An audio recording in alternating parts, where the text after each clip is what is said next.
stopping this team on offense really begins. It's stopping those two because, like you said, when you have two guys in Singleton and Allen who can rotate in and out, you all can always keep them fresh, and they just accentuate each other so much better because Katron Allen is going to run harder when he's in there because he's been getting a blow from Nick Singleton, who's going to run harder when he's in there because he's been getting some restful Allens out there. They're able to rotate those guys in throughout the game, and in a way that the Oregon does with their 6 or 7 guys, just to keep everyone fresh. And the more you can do that, the better you're going to be. But that's exactly the first thing I'm thinking about with this game, because Oregon's run defense did improve against Oregon State. It looked a lot better at the line of scrimmage. It looked a lot better at the second level with your safeties and your linebackers. Right, we talked about Bryce Betcher's game that he had on Saturday. But Oregon State is a team that has not run the ball successfully this season.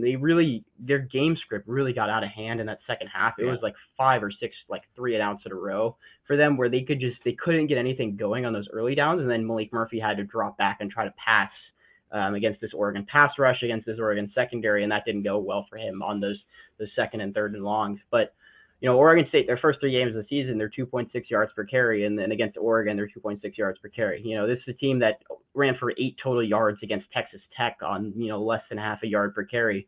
So you feel like you did a lot better against Oregon State, but Oregon State is a team that has really, really struggled to run the ball, and really struggled to run the ball on early downs this year, which has gotten their offense in situations that have been a bit precarious for them. But you feel like there was an improvement, but it's not going to be that against Oregon State, because this Penn State offensive line, these Penn State running backs, these Penn State tight ends, blocking, everything is going to be just another level than what you faced so far this season. Yeah, and that's where I start going at and thinking, hey, maybe Amari Washington does decide this game, because it depends on whether he can eat a double team. Because he can do it against Oregon State, but can he do it against this Penn State offensive line? Or is it going to be enough? Can they have one of their guys handle him and then have a guy free to go deal with Mateo if he starts going off, or go deal with a guy like Bear or Tina Gray?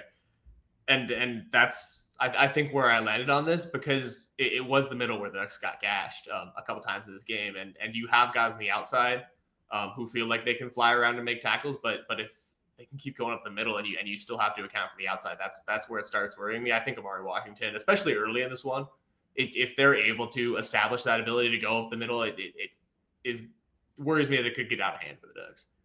Yeah, I think Amari Washington's going to need to have some of the explosive, game-changing plays that he can make, where he's just so much faster than these guards. He can cross their face and slide into the backfield and at least disrupt somebody and make them make a cut into another person for a tackle for loss. I think it's going to be a big game for him. Like you said, Bear Alexander, Tion Gray, Terrence Green, all these guys on the inside, they are going to have to.